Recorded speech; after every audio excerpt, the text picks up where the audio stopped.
Dalawang photojournalist ang nasawi sa Benguet ng Tangayin na rumaragas ang ilog ang sinasakyan nilang SUV. Nakatutok si Jamie Santos. Wasak sa gitna ng ilog sa barangay Dalupirip sa Itogon, Benguet, ang SUV na ito na natangay ng malakas na agos alas 3:30 ng hapon kahapon. Backhoe na ang ginamit para makuha ang sasakyan. Batay sa investigasyon, 6 ang sakay ng SUV na galing noon sa isang elementary school para sa graduation pictorial. Pagkatapos ng pictorial, umalis sila at tumawid sa ilog pero natangay sa tindi ng agos at nalubog sa tubig. 5 sa mga sakay ang agad nakita at naisugod sa ospital. Kabilang ang 68 anyos na driver na sa kasamaang palad ay di na umabot ng buhay. Kinilala ang nasawi na si Rodolfo Ong Tan, isang photojournalist sa Baguio City. Na-cremate na siya kaninang umaga. Ang isa pang sakay ng SUV na anod at natagpuan ang katawan kinagabihan sa ilog na nasa 500 metro ang layo. Kinilala siyang si Neil Clark Onchanco, photojournalist din mula sa Baguio. Nakaburol ngayon si Onchanco. Ipinagluksa ng mga kasamahan sa photojournalism sa Baguio ang pagpanaw ni Tan at Onchanco. Para sa GMA Integrated News, Jamie Santos, nakatutok 24 oras. Magandang hapon po. 5 pulis ang patay at 3 pang sugatan ng tambangan sila ng isang armadong grupo sa Saripaguac, Maguindanao del Sur. Nakatutok si Efren Mamac ng GMA Regional TV.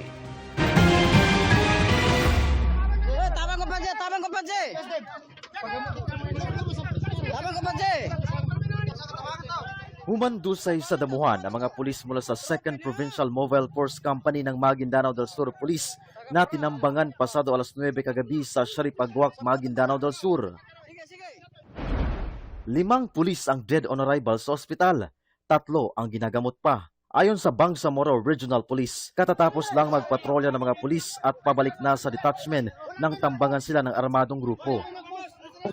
Isang victim natin na wounded, yung area ay madilim and then bigla na lang may sumabog. After nung pagsabog, hindi na sila nakaalis dahil sinundan na agad yun ng mga series of gunfires. May persons of interest na ang pulisya sa pananambang na nakikita nilang paghihiganti raw ang motibo. 5 beses na rin daw itong insidente ng pananambang sa lugar ayon sa pulisya. Tinitingnan pa rin natin yung mga possible motives nila. Kabilang na yung retaliation from previous law enforcement operations noong ating platoon. So, yung presence ng lawless armed groups meron din doon. Kaya nga, nag-intensify na sa area na yan ng mga security operations. Si PNP Chief Police General Jose Nartates Jr. pinaimbestigahan ang krimen at pinatutugis ang mga nasa likod ng pananambang na agad tumakas. Nagpaabot din ng pagkondena sa pananambang at pakikiramay sa mga naulila ang Bangsamoro government.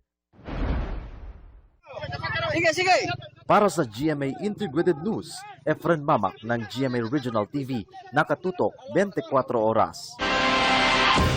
Sa ibang balita, tinitiyak ng DTI na walang mangyayaring taas presyo ng mga pangunahing bilihin sa mga susunod na araw hanggang April 16.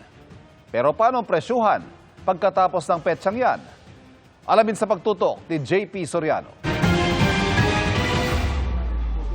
Hindi naman daw ito panic buying, pero talagang pang 3 linggong supply kung mamili si Mila sa supermarket na ito sa Quezon City. Sa gitna ng pag-alagwa ng presyo ng langis, sana raw ay di rin magtaas ang presyo ng mga basic goods gaya ng kape, asukal, delata at mantika.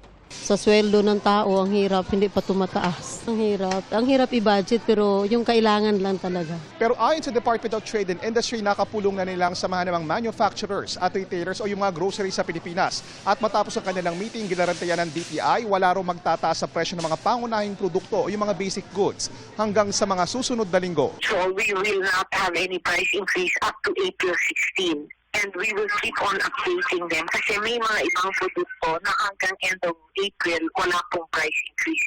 Ayon kay Trade Secretary Cristina Roque, tiniyak ng mga manufacturer at retailer na may sapat na mga pangunahing bilihin tulad ng sardinas, corned beef, cup noodles, bottled water, kape, gatas, ilang dairy products at kandila. Pero dahil walang katiyakan kung hanggang kailan ang krisis sa Middle East, posible bang tumaas ang presyo ng mga bilihin pagkatapos ng April 16? We will update. Titingnan natin ulit because weekly po ang usap namin with the manufacturers. Sa Mayo o Hunyo naman, posibleng tumaas ang presyo ng gulay at ibang agricultural products ayon sa Department of Agriculture. Bagaman kapakanan ng mga magsasaka ang iniisip ng DA, kailangan din daw protektahan ang mga mamimili. Kaya kasama raw sa mga plano ang pag-aangkat ng mga produkto. Palagi naman ikinukonsidera ang importasyon para i-tame ang inflation. Kasi aminin natin, mas mura yung bigas, mas mura ang karning baboy, ang karning manok, kaysa dun sa pinuproduce natin. Mas importante na mayroon tayong inventaryo ng mga agricultural commodities. Nagbabadya ring tumaas ang presyo ng manok at baboy dahil sa mas mahal na imported feeds. Apektado kasi ang produksyon ng feeds dahil sa mataas na presyo ng krudo. Maging ang presyo ng isda, posible ring tumaas, sabi ng DA, dahil mas kakaunti ang mga nangingisda dahil pa rin sa mahal ng krudo.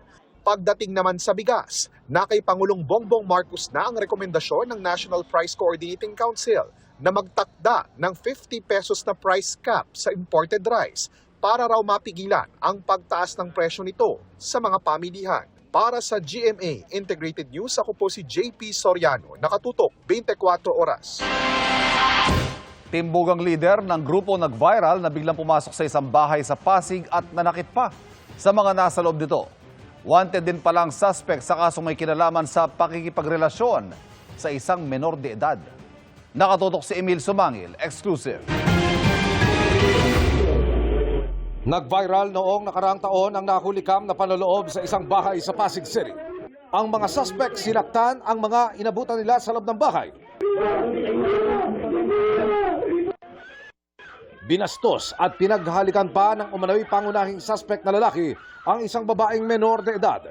Kinasukan ng Pasig Police sa mga suspect na pawang mga miyembro umano ng gang na kung tawagi True Brown Style. Nito lang nakalipas na linggo.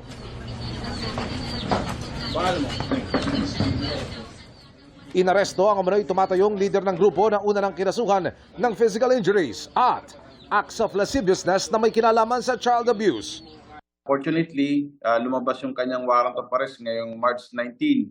Namataan po ng ating mga operatiba itong suspect natin, itong accused natin, dito sa barangay Pinagbuhatan. Ayon sa pulisya, lumayo at nagtago ang suspect pero natunugan nilang babalik ito sa dating inuwian kaya nagkasa na sila ng operasyon. Yun pa rin yung claim niya. Girlfriend niya daw niya yung babae at tinatago daw nung nanay-nanayan itong biktima doon sa bahay kaya sapilitan daw nila itong kinuha. Wala pang pahayag ang suspect na nasa kustodiya na ng Pasig Police. Huwag natin samantalahin ang kamusmusan, ang kawalang kahinaan ng ating mga kabataan, lalo na mga kababaihan. Para sa GMA Integrated News, Emil Sumangil, nakatutok 24 oras. Ramdam sa patok na pasyalan tuwing Semana Santa ang kalbaryo ng mahal na langis. May ilang dumidiskarte para matuloy pa rin ang kanilang biyaheng Baguio. At nakatutok doon live si Bea Tila. Bea? Ivan, sa lagay na ito, hindi pa gaano karami ang dumarayo dito sa Baguio City ngayong Semana Santa. Pero may ilan tayong nakausap na tinuloy na lang daw yung matagal na nilang nakaplanong bakasyon kahit aminadong apektado ng taas presyo sa langis at iba pang mga bilihin. Karaniwang dinarayo ang Baguio tuwing Semana Santa. Pero ngayong taon, masakit na sa bulsa ang pag-akyat sa summer capital ng bansa. Dahil malayo-layo ang biyahe natin paakyat ng Baguio, syempre kailangan natin magpakarga ng diesel. Sa isang gasolinahan sa Quezon City, mahigit 120 pesos na ang kada litro ng diesel. Halos 3,000 pesos ang ibinayad namin para sa full tank. Maluwag ang daan at dire-diretso ang biyahe namin kaninang madaling araw. Halos 1,000 pesos din ang binayad namin sa toll. Pagdating sa Rosales, Pangasinan, bahagyang mas mura ang petrolyo sa ilang gasolinahan. Sa Pangasinan namin naabutan ang barkada ni Lizzie at May na piniling magdala ng sariling sasakyan paakyat ng Baguio. Nagpa-full tank na sila ng diesel dahil marami naman silang mag-aambagan. Kung sakaling magko-commute ka, mas mahal tapos wala rin gaanong masakyan, ganun. Kaya mas prefer namin sariling kotse talaga. Kung sa Baguio sila nagpakarga, mahigit 136 pesos per liter na ang diesel. Mas mahal ng 16.35 pesos kesa sa pinakarga naming diesel sa QC. Mahigit 250 kilometers ang aming biyahe mula QC hanggang Baguio. Lagpas pa sa 25 liters ang nakonsumong diesel, katumbas ng mahigit 3,000 pesos. Ang pamilya naman ni Queenie, team commute paakyat ng Baguio. Galing sila ng Cebu at nung Desyembre pa nilang binalak mag-Baguio. Hindi puno ang bus na sinakyan nila galing Pasay, pero halos 700 pesos ang ticket. Mabigat rin po. But na-plan na po kasi tapos napaglaanan na po ng budget. Expected na mahal kasi tumaas yung gas. Pansin naman nakausap naming bus driver, mas kaunti ang mga biyahero ngayon. Tugma sa obserbasyon ng Baguio City LGU na nabawasan ng 30 to 50% ang mga bus trip sa Baguio dahil sa pag-alagwa ng presyo ng petrolyo. Malaki talaga yung tinumal ng biyahe.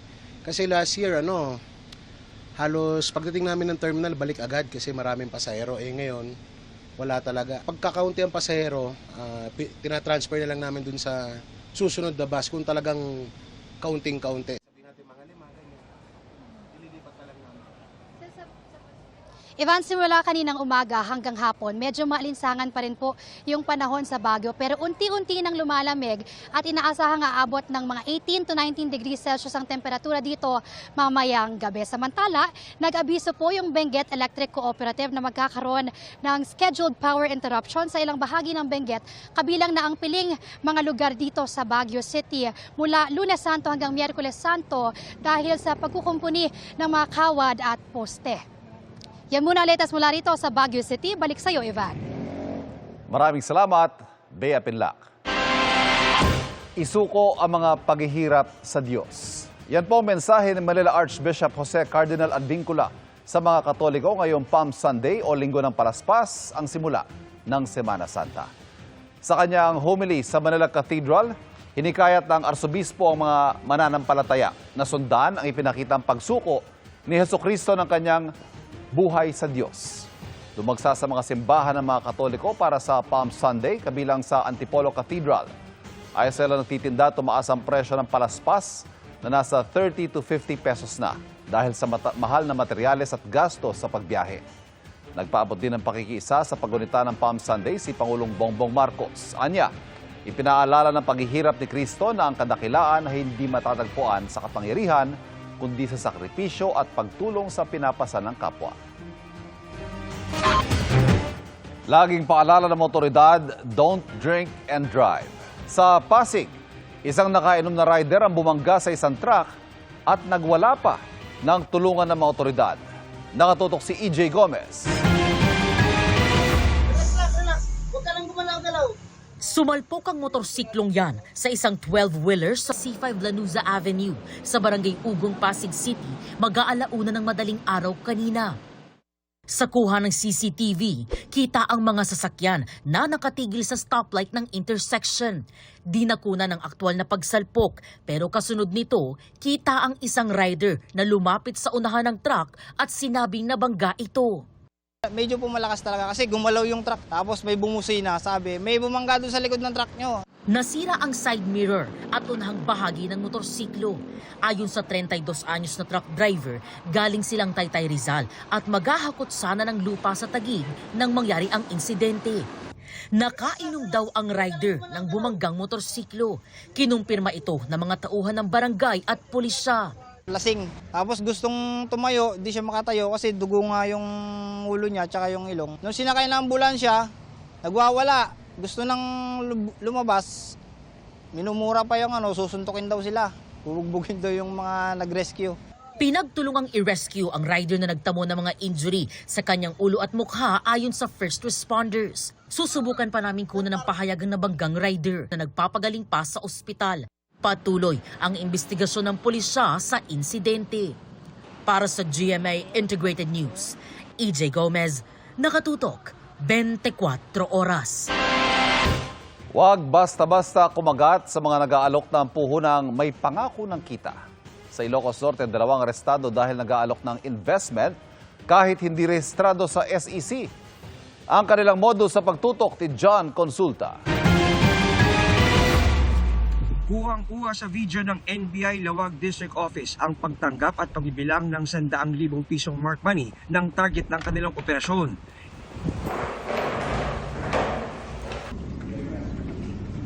Ilang saglit lang, pumasok na ang mga ahente nang di napansin ng suspect dahil abala siya sa pagbibilang ng pera. Taga-NBI kami. Okay, so data inawat mo data mark money data. 2 suspect ang kanilang aresto, kabilang ang isang dating kalahok sa male pageant. Ang kaso, pangongolekta ng investment money kahit hindi sila rehistrado. Ikinasang operasyon, bunsod ng sumbong sa NBI ng isang private complainant. Pag ikaw ay nag-invest ng 100,000 pesos sa kanilang kumpanya o sa kanilang negosyo, ikaw po ay makakatanggap daw ng 6% interest monthly. Pero hindi mo pwedeng galawin or ang sabi nila nakalock in po siya ng 1 taon. After a year lang po bago mo makukuha ang iyong investment. Ayon sa NBI, illegal ang naging pagtanggap ng investment dahil wala silang hawak na secondary license mula sa Securities and Exchange Commission. Kinakailangan nito bago magbenta ng securities o mag-alok ng investment sa publiko. Hawak na ng NBI Lawag ang mga suspect at na-inquest na para sa mga reklamong paglibag sa SEC Regulation Code at Cybercrime Prevention Act. Wala pa silang pahayag. Hinihikayat ng NBI ang iba pa mga posibleng mga biktima ng suspect na magtungo sa kanilang tanggapan para maghain ng reklamo. Babala naman ng NBI sa ating mga kababayang inaalok ng investment. Siguraduhin po natin may permit at may lisensya po na para po pagsagawa ng mga itong negosyo. Mag-ingat po sa pang-alok na too good to be true. Para sa GMA Integrated News, John Consulta, nakatutok 24 oras. Ngayong biyaheng Semana Santa, hindi napigilan ng mahal na petrolyo ang travel goals ng ilan. Pila-pila nga mga pasahero sa airport. At mula sa NAIA nakatutok live si Darlene Tan. Darlene. Ivan, marami na mga pasaherong pabiyahe papunta sa mga probinsya o palabas ng bansa. Kaya hindi nawala ng pila dito sa NAIA Terminal 1 buong araw.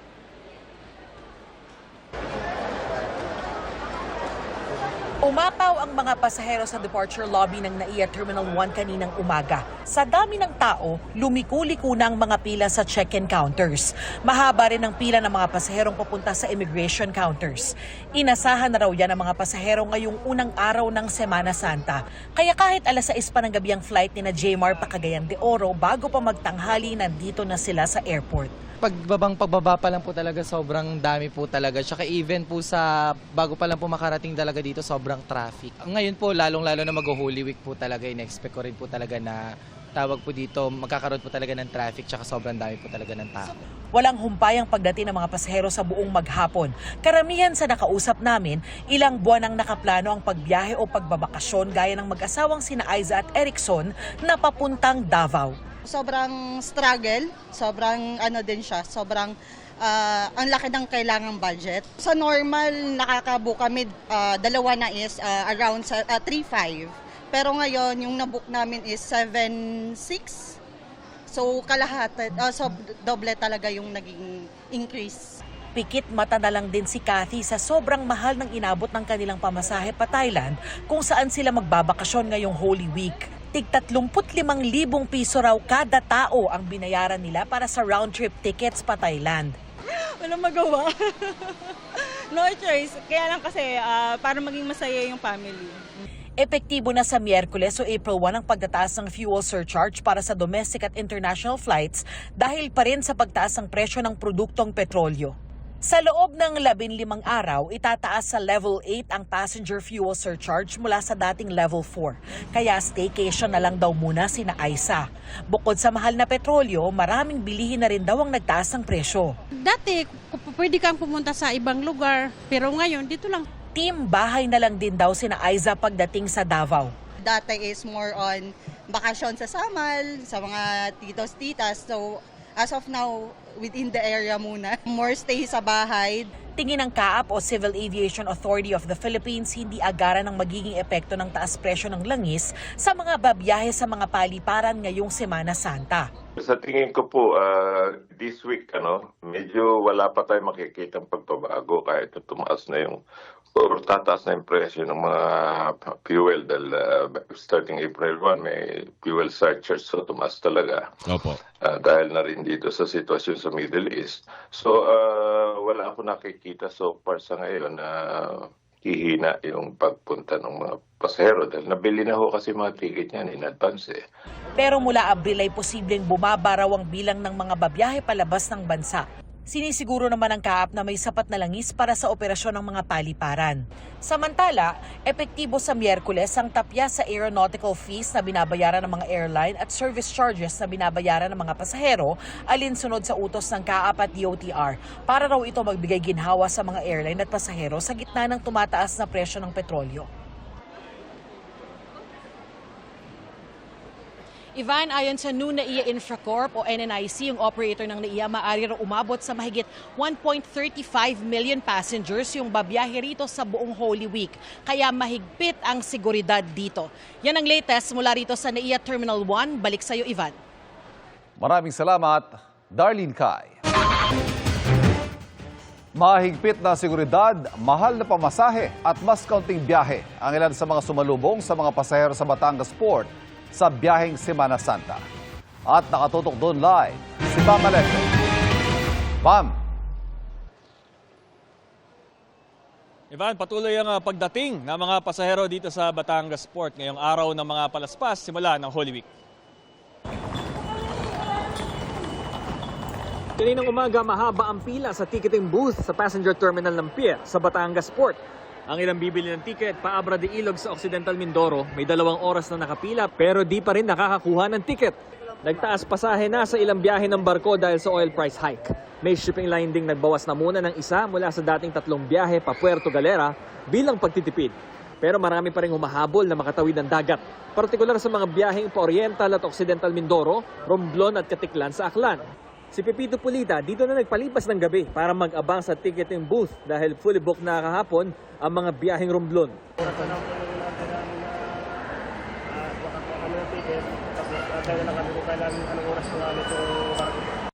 Mahigpit ang seguridad na pinatutupad doon. Nitong Huwebes na kumpiska ng mga otoridad ang isang sachet ng hinihinalang illegal na droga kasama ang isang glass tube kung saan itinago ang pakete. Nakuha ito sa isang pasaherong biyaheng Calapan Oriental Mindoro. Bawal din magdala ng matatalim na bagay at mga flammable material sa mga sasakay sa barko. Inaasahan ng Philippine Coast Guard na gaya noong isang taon, aabot muli sa halos 3 milyon na mga pasaherong maglalayag ngayong Semana Santa, lalo na sa Martes at Miyerkules Santo. Sa assessment ng PCG, hindi umano gaanong naapektuhan ng mataas na presyo ng langis ang dami ng biyahero.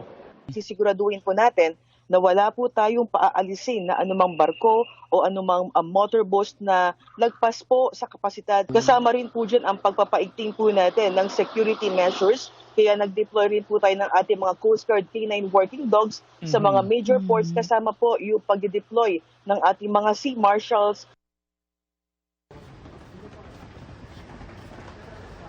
Evan, ito makikita ninyo sa aking likuran, ito yung mga ticketing booth. Bagamat hindi mahaba yung pila sa ngayon, ito yung laging may tao, laging may inquiry. Ito ang latest mula rito sa Batangas Port. Balik sa inyo. Maraming salamat, Bam Alegre.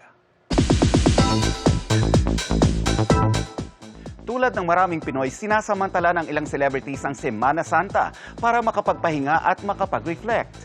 Ang Holy Week plans ng ilang Kapuso stars, alamin sa akin, Chika.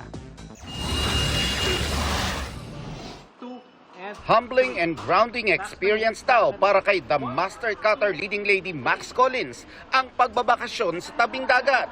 Baka Palawan. Bakasyon sa Boracay. For now, since I know it head to toe, I want something new. We just want to be at the beach. That to me is vacation. Is beach life. Heading towards the sea rin ang pamilya ni Kapuso actress Bianca King. Everybody loves the beach, but also we want our kids to be nature-loving people, so we want to expose them to sunlight, seawater, sand. Nature-loving naman ang trip ni PBB Celebrity Collab Edition alumna Charlie Fleming. I'm planning to just go out maybe in Laguna, baka mag-falls kami with my friends, hoping to bring some other people too. Parang we just want to get a group of fun people together. Kasama ang kanya-kanyang pamilya naman, sina Julian San Jose at Rayber Cruz sa Semana Santa. I'm going to Vietnam with my family for this Holy Week. Tapos ito naman si Ray, he's also having vacation then with his family. Staycation lang kami with my family naman. Pero dito lang sa Pinas. So family time muna. Si Joe Berry, sticking to Pinoy tradition sa Semana Santa.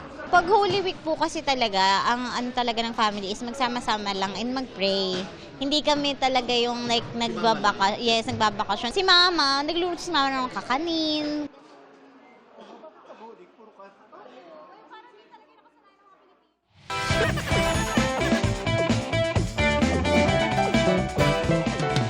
Good vibes ang hatid ng isang farm machine sa Santa Cruz, Marinduque na tila nagsasayaw habang umaandar.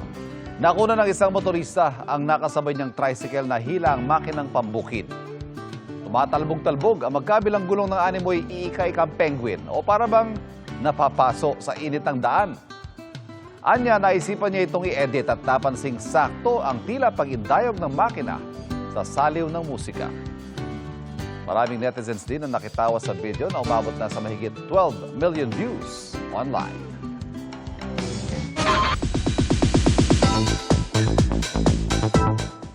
Hindi lang ready sa action scenes kundi sa pagtuturo din ng Filipino martial arts ang kapusog couple na sina Bianca Umali at Ruru Madrid.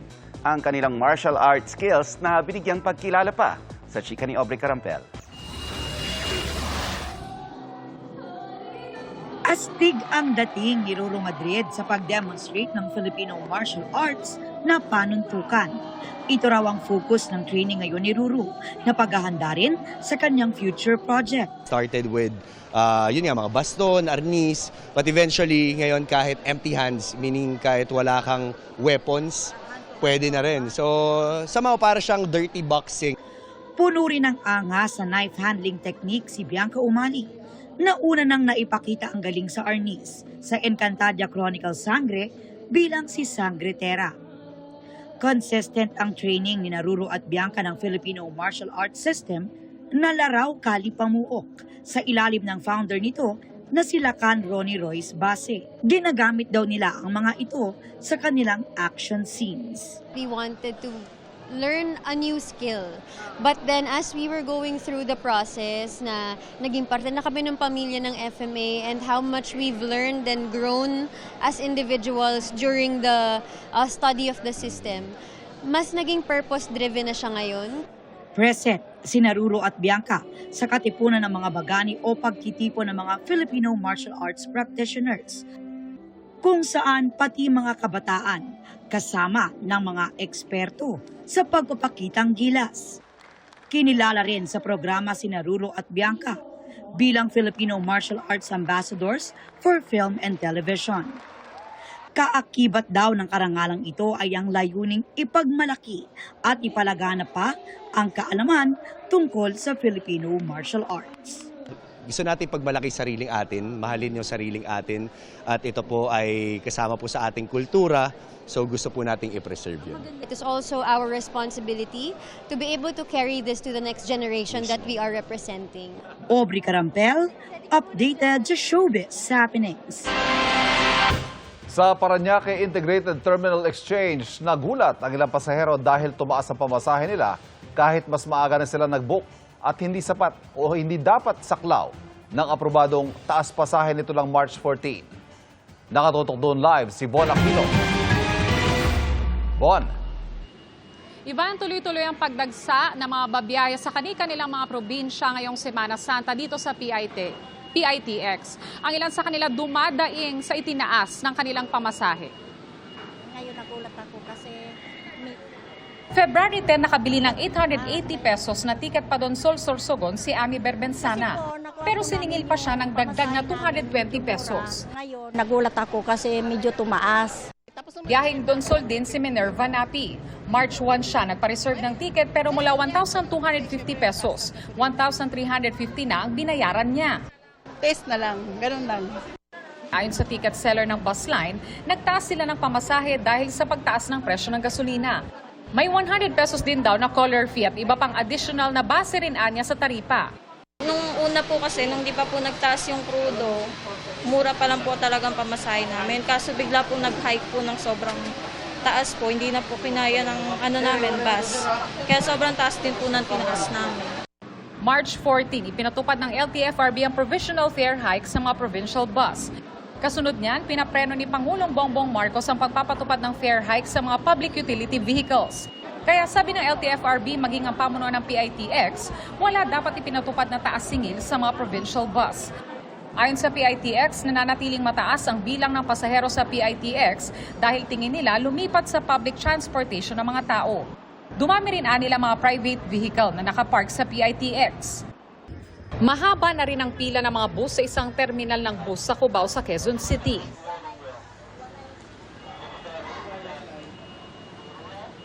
Ivan, kumpara kanina mas dumami na yung pasahero dito, no? And as of 4 p.m., nasa mahigit 100,000 na yung foot traffic dito sa PITX. Ivan? Maraming salamat, Bon Aquino. Sa Pilipinas at iba't ibang lugar sa mundo, muling nagpatay ng ilaw sa loob ng isang oras para sa Earth Hour.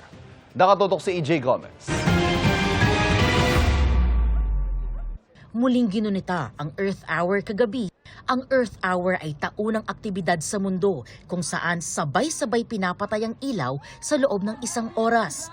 Mula 8:30 hanggang 9:30 kagabi, nagdilim ang ilang lugar sa Kamaynilaan. Nakiisa ang ilang establishmento at institusyon, kabilang ang GMA Network Incorporated. Sa Pasig City, may programa ang organizer ng Earth Hour, katuwang ang Pasig City LGU. We are living in a climate and pollution-stressed world, where extreme weather is no longer the exception, but the norm. Earth Hour is like an anniversary. It is a moment to pause and renew our commitment to our shared future on planet Earth. Hinikayat ni Pangulong Bongbong Marcos sa mga Pilipino na makiisa sa energy conservation, lalo na sa gitna ng energy crisis sa Pilipinas. This year's event provides a timely and relevant opportunity for us to reflect not only on the issue of climate change and environmental preservation, but also on the need to conserve energy and to limit fuel consumption amid the current global crisis. We need more people like you. We need people who care enough to be part of the solution, people who are willing to live differently, people willing to help shape the kind of future we say we want. Para sa GMA Integrated News, EJ Gomez, nakatutok 24 oras.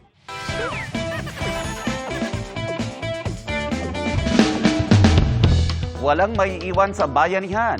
Ang diwa na yan ng mga community pantry noong pandemya ramdam ulit ngayong mahalang petrolyo. At maging ang mga alagang hayop, kasama ring natulungan.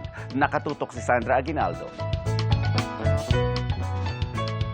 Mula noong pandemya hanggang sa mga nagdaang kalamidad, nagbabalik ngayong panahon ng krisis ang mga community pantry. Ang grupong kinabibilangan ni Patreng noon na mahagi ng food items sa Maginhawa Street at Viluna Extension sa Quezon City.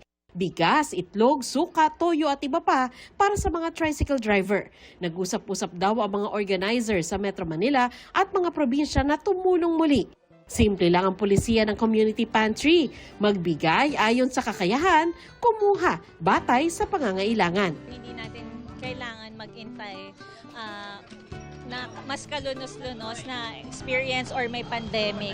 Kung meron tayong capability, kung meron tayong extra, meron tayong kakayahan, kung kaya natin extend sa ibang tao, extend na natin.